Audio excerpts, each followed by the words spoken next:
Hi friends, welcome to wisdom in Christ. അപ്പോൾ ഇതിൻ്റെ ആദ്യത്തെ മലയാളം വീഡിയോയാണ്. ഞാൻ മുന്നൊക്കെ ഇംഗ്ലീഷ് വീഡിയോസാണ് ചെയ്തിട്ടുള്ളത്.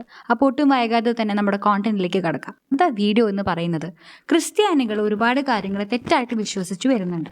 എല്ലാ ക്രിസ്ത്യാനികളല്ല കേട്ടോ, ചിലവർ, ഞാനടക്കം. അതുകൊണ്ടാണ് ഞാൻ ഈ ഒരു വീഡിയോ ആയിട്ട് ഇന്ന് വന്നിട്ടുള്ളത്. ഓക്കെ, സോ ഇന്ന് നമ്മൾ നോക്കാൻ പോകുന്നത് ശരിക്കും ആബേലിൻ്റെയും കായീൻ്റെയും ആ കഥയിൽ കായേൻ അർപ്പിച്ച വസ്തു കൊള്ളില്ലാത്ത ഭാഗങ്ങളായിരുന്നോ? ഞാനൊക്കെ പഠിച്ചിട്ടുള്ളത്, എനിക്ക് KTSM ടീച്ചേഴ്സൊക്കെ പറഞ്ഞു തന്നിട്ടുള്ളത് ഇങ്ങനെയാണ്. ചിലപ്പോൾ ഒരു പക്ഷേ നമുക്ക് ചെറുപ്പത്തിൽ വേഗം കണക്ട് ചെയ്യാൻ വേണ്ടിയിട്ടായിരിക്കാം അങ്ങനെ പറഞ്ഞു തന്നിട്ടുണ്ടായിരിക്കാം.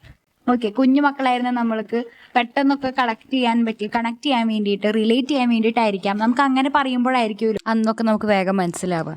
അല്ലെങ്കിൽ പിന്നെ നമ്മുടെ ഉള്ളിൽ ആ ചോദ്യം വീണ്ടും വരും, എന്തുകൊണ്ട് കായൻ്റെ ബലി സ്വീകരിച്ചില്ല എന്നുള്ള കാര്യം. അതുകൊണ്ടായിരിക്കാം അന്ന് ടീച്ചേഴ്സൊക്കെ നമുക്ക് ഇതുപോലെ പറഞ്ഞു തന്നിട്ടുണ്ടായിരുന്നത്. പക്ഷെ ശരിക്കും കായൻ്റെ ബലി കൊള്ളില്ലാത്തതായിരുന്നോ? അതോ കായൻ അർപ്പിച്ച ബലിവസ്തു എന്തെങ്കിലും പ്രശ്നം ഉണ്ടായിരുന്നോ? എന്തുകൊണ്ടായിരിക്കും ദേവപിതാവ് അത് സ്വീകരിക്കാതിരുന്നത്? അപ്പോൾ നമ്മൾ അതിലേക്കാണ് പോകുന്നത്. ഈ ഒരു ക്വസ്റ്റ്യൻ നമ്മൾ ആൻസർ ചെയ്യുന്നതിന് മുൻപ് നമ്മൾ ആ ഒരു ഭാഗം ഒന്നുകൂടി നോക്കുകയാണ്. ഉൽപ്പത്തിയുടെ പുസ്തകം 4-ാം അധ്യായം 3 മുതലുള്ള വാക്യങ്ങൾ. ആബേൽ ആട്ടിയുടെയും കായൻ കൃഷിക്കാരനുമായിരുന്നു. ഒരിക്കൽ കായൻ തന്റെ വിളവിൽ ഒരു ഭാഗം കർത്താവിന് കാഴ്ച സമർപ്പിച്ചു. ആബേൽ തന്റെ ആട്ടിൻകൂട്ടത്തിലെ കടിഞ്ഞൂൽ കുഞ്ഞുങ്ങളെ എടുത്ത് അവയുടെ കൊഴുപ്പുള്ള ഭാഗങ്ങൾ അവിടത്തേക്ക് കാഴ്ചവെച്ചു. ആബേലിലും അവന്റെ കാഴ്ചവസ്തുക്കളിലും അവിടുന്ന് പ്രസാദിച്ചു, എന്നാൽ കായേനിലും അവന്റെ കാഴ്ചവസ്തുക്കളിലും അവിടുന്ന് പ്രസാദിച്ചില്ല. അപ്പോൾ ഈ ഒരു ഭാഗത്തിൽ എവിടെയെങ്കിലും നിങ്ങൾ കണ്ടോ കായീൻ അർപ്പിച്ച വസ്തു കൊള്ളില്ലാത്തതാണ്, അല്ലെങ്കിൽ അങ്ങനെ എന്തെങ്കിലും നമ്മുടെ ബൈബിളിൽ മെൻഷൻ ചെയ്തിട്ടുണ്ടോ? ഇല്ല. വീണ്ടും നിങ്ങളുടെ ഉള്ളിലേക്ക് ആ ചോദ്യം വന്നിട്ടുണ്ടായിരിക്കും, ശരിക്കും അപ്പോൾ എന്തുകൊണ്ടാണ് കായേൻ്റെ ബലി സ്വീകരിക്കാതിരുന്നത്? അപ്പോൾ ഇതിൻ്റെ ഉത്തരം തേടിപ്പോയപ്പോഴാണ് സുഭാഷിതം 21:27 എത്തുന്നത്. ഇത് ആരല്ലേ ഇതിനെ ഡയറക്റ്റ് ചെയ്തത്? ഫാദർ ഡാനിയലാണ്. അപ്പോൾ നമുക്കിതിലേക്ക് കുറച്ചുകൂടി ഒന്ന് ഡീപ്പായിട്ട് പോകാം. എന്താണ് സുഭാഷിതം അധ്യായം 21 വാക്യം 27 പറയുന്നത്? ദുഷ്ടന്റെ ബലി വെറുപ്പുള്ളവാക്കുന്നു, ദുരുദ്ദേശത്തോടെ സമർപ്പിക്കുമ്പോൾ അത് എത്രയോ അധികമായി വെറുക്കപ്പെടുന്നു. നമ്മൾ എന്താ ഇതൊന്നും മനസ്സിലാക്കേണ്ടത്? എന്തുകൊണ്ടായിരിക്കാം കായേൻ്റെ ബലി സ്വീകരിക്കാതിരുന്നത്? കായേൻ്റെ മനസ്സിൽ വെറുപ്പുണ്ടായിട്ടുണ്ടായിരിക്കാം. ഈ ബലി സമർപ്പിക്കുന്നതിന് മുൻപ് തന്നെ കായേന് ആബേലിനോട് എന്തെങ്കിലും വിരോധം ഉണ്ടായിട്ടുണ്ടായിരിക്കാം, അല്ലെങ്കിൽ ഒരു അസൂയ തോന്നിയിട്ടുണ്ടായിരിക്കാം. ഓക്കെ, അപ്പോൾ ഈ ഒരു കാര്യം കൂടി ആയപ്പോൾ അത് കൂടിയിട്ടുണ്ടായിരിക്കുള്ളൂ. അപ്പോൾ നമ്മളിങ്ങനെ നോക്കുമ്പോൾ അപ്പോൾ കായേൻ എവിടുന്ന ഈ പറയുന്ന അസൂയൊക്കെ ഉണ്ടായത്? നമുക്ക് ഒരു പോസിബിലിറ്റി എടുക്കാം. ഓക്കെ, അതായത് ആദത്തെയും ഹവ്വയെയും ദൈവം ഡയറക്റ്റ്ലി സൃഷ്ടിക്കുകയാണ് ചെയ്യുന്നത്, അല്ലേ? ആദ്യം ആദത്തെ സൃഷ്ടിക്കുന്നു, അതിനുശേഷം ഹവ്വേനെ ആദത്തിൽ നിന്നും സൃഷ്ടിക്കുന്നു.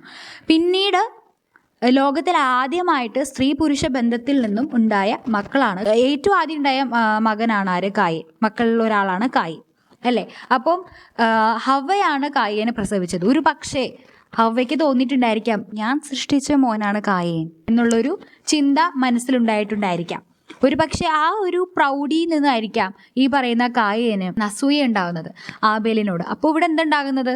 ഈ കാഴ്ച സമർപ്പിക്കുന്നതിന് മുൻപ് തന്നെ ചിലപ്പോൾ ഒരു പക്ഷേ കായേൻ്റെ ഉള്ളിൻ്റെ ഉള്ളിൽ ഒരു വെറുപ്പ് ഉണ്ടായിട്ടുണ്ടായിരിക്കാം, സഹോദരനോട് ഇഷ്ടമില്ലായ്മ ഉണ്ടായിട്ടുണ്ടായിരിക്കാം, അല്ലേ? നമ്മൾ വിശുദ്ധ ബലി അർപ്പിക്കുമ്പോൾ നമ്മുടെ മനസ്സ് എങ്ങനെയാണെന്ന് നമ്മൾ ചിന്തിക്കാറുണ്ടോ? നമ്മൾ വെറുപ്പോടു കൂടിയാണ്, മറ്റാരോടെങ്കിലും ഉള്ള വെറുപ്പോടു കൂടിയാണ് നമ്മൾ വിശുദ്ധ ബലി സമർപ്പിക്കുന്നത്. അപ്പോൾ ഇതിൽ നിന്നും നമ്മളൊരു പാഠം പഠിക്കാനുണ്ട്. എന്താണ്? നമ്മൾ ബലി അർപ്പിക്കുന്നതിന് മുൻപ് തന്നെ നമുക്ക് ആരോടെങ്കിലും വിരോധമുണ്ടെങ്കിൽ വേഗം ചെന്ന് തന്നെ അതിന് ഒരു നീക്കുപോക്ക് ഉണ്ടാക്കാം. നമുക്ക് എക്സ്പെക്ട് ചെയ്യാൻ പറ്റില്ല, മറ്റുള്ളവരും പെർഫെക്റ്റ് ആവണമെന്ന് നമുക്ക് എക്സ്പെക്ട് ചെയ്യാൻ പറ്റില്ല. നമ്മുടെ ബൈബിളിൽ മത്തായിയുടെ സുവിശേഷത്തിൽ തന്നെ ഇങ്ങനെ പറയുന്നുണ്ടല്ലോ, നീ ബലിപീഠത്തിൽ കാഴ്ച അർപ്പിക്കുമ്പോൾ നിന്റെ സഹോദരന് നിന്നോട് എന്തെങ്കിലും വിരോധമുണ്ടെന്ന് അവിടെ വെച്ച് ഓർത്താൽ കാഴ്ചവസ്തു അവിടെ ബലിപീഠത്തിന് മുൻപിൽ വെച്ചിട്ട് പോയി സഹോദരനോട് രമ്യതപ്പെടുക, പിന്നെ വന്ന് കാഴ്ച അർപ്പിക്കുക. ഇതിൽ നിന്നും നമുക്ക് എന്താണ് മനസ്സിലാക്കുന്നത്?